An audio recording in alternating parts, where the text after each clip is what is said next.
Hi, boys and girls. Today we're going to read our last Beatrix Potter story. This one is The Tale of Ginger and Pickles. I think you'll enjoy it. It's about a little cat and a little dog that have a shop in town. But they get into some trouble because they don't charge anybody for their whatever they buy.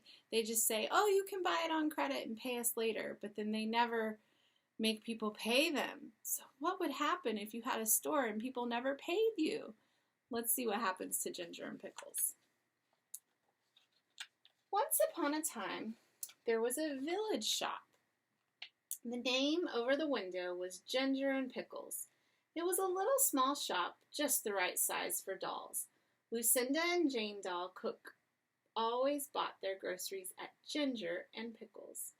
The counter inside was a convenient height for rabbits.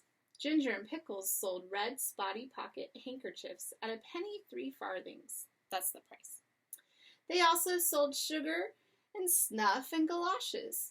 In fact, although it was such a small shop, it sold nearly everything, except a few things that you want in a hurry, like bootlaces, hairpins, and mutton chops. Ginger and Pickles were the people who kept the shop. Ginger was a yellow tomcat, and Pickles was a terrier. The rabbits were always a little bit afraid of Pickles. So you can see them. The shop was also patronized by mice. Only the mice were rather afraid of Ginger. So, why would the mice be afraid of Ginger? Because she's a cat. Ginger usually requested Pickles to serve them because he said it made his mouth water. I cannot bear, said he, to see them going out at the door carrying their little parcels. I have the same feeling about rats, replied Pickles, but it would never do to eat our customers. They would leave us and go to Tabitha Twitchit's. On the contrary, they would go nowhere, replied Ginger gloomily. Tabitha Twitchit kept the only other shop in the village. She did not give credit. Ginger and Pickles gave unlimited credit. Now, the meaning of credit is this. When a customer buys a bar of soap, instead of the customer pulling out a purse and paying for it, she says she will pay another time. And Pickles makes a low bow and says, "Oh, with pleasure, madam." And it's written down in a book. The customers come again and again, and they buy quantities, in spite of being afraid of Ginger and Pickles.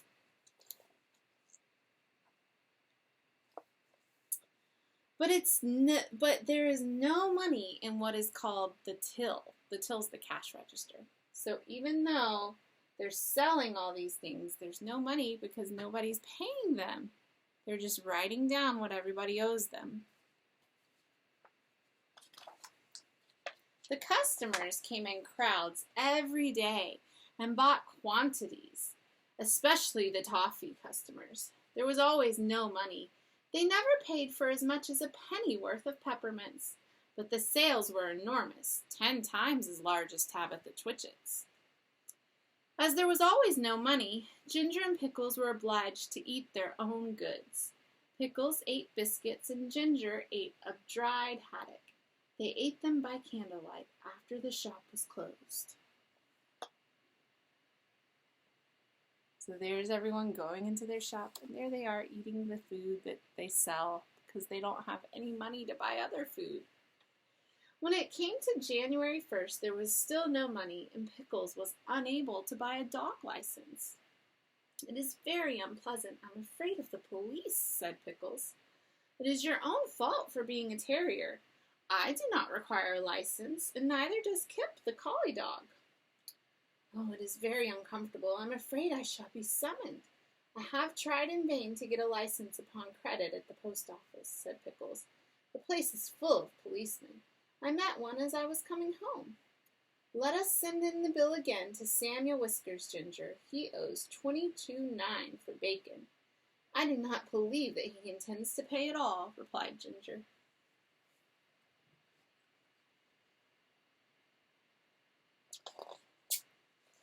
And I feel sure The Anna Maria pockets things. Oh, that means she's stealing things. Where are all the cream crackers? You have eaten them yourself, replied Ginger. Ginger and Pickles retired into the back parlor. There they are talking about their other customers. They did accounts. So that means they're adding up and seeing what everybody owes them. They added up sums and sums and sums. Samuel Whiskers has run up a bill as long as his tail. He has had 1 3/4 ounces of snuff since October. What is 7 pounds of butter at 1/3 and a stick of sealing wax and 4 matches? Send in all the bills again to everybody with comps, replied Ginger. So they're hoping people will pay them back. After a time, they heard a noise in the shop as if something had been pushed in at the door. They came out of the back parlor. There was an envelope lying on the counter and a policeman writing in a notebook. Pickles nearly had a fit. He barked and he barked and he made little rushes. Ginger, bite him, Pickles, bite him, spluttered Ginger behind a sugar barrel. He's only a German doll. The policeman went on writing in his notebook. Twice he put his pencil in his mouth, and once he dipped it in the treacle. Pickles barked till he was hoarse, but still the policeman took no notice. He had bead eyes, and his helmet was sewed on with stitches.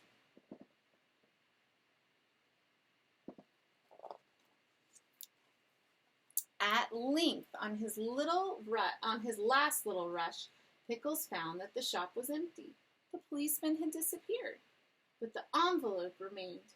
Do you think that he has gone to fetch a real live policeman? I'm afraid it's a summons, said Pickles.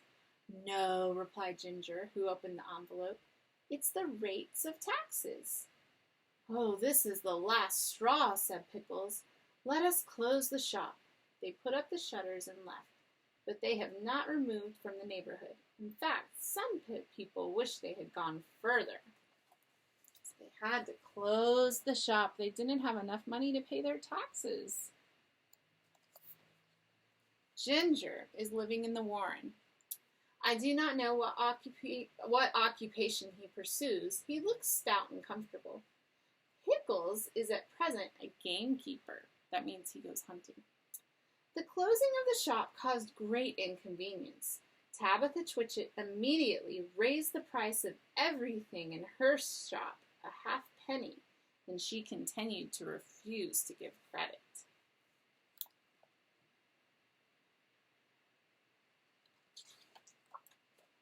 Of course, there are the tradesmen carts, the butcher, the fishman, and Timothy Baker, but a person cannot live on seed wigs and sponge cake and butter buns, not even when the sponge cake is as good as Timothy's. After a time, Mr. John Dormouse and his daughter began to sell peppermints and candles, but they did not keep self-fitting sixes, and it takes 5 mice to carry 1 7-inch candle. So other people are opening stores in the village. Besides, the candles which they sell behave very strangely in warm weather, and Miss Dormouse refused to take back the ends when they were brought back to her with complaints. And when Mr. John Dormouse was complained to, he stayed in bed and would say nothing but very snug, which is not the way to carry on a retail business. So everybody was pleased when Sally Hennypenny set out a printed poster to say that she was going to reopen the shop. Henny's opening sale, grand co-op jumble. Pennies, prices. Come buy, come try, come buy. The poster really was most enticing.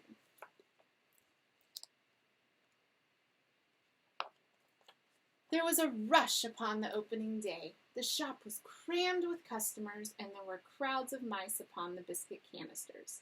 Sally Hennypenny gets rather flustered when she tries to count out change, and she insists on being paid cash. But she's quite harmless, and she has laid in a remarkable assortment of bargains.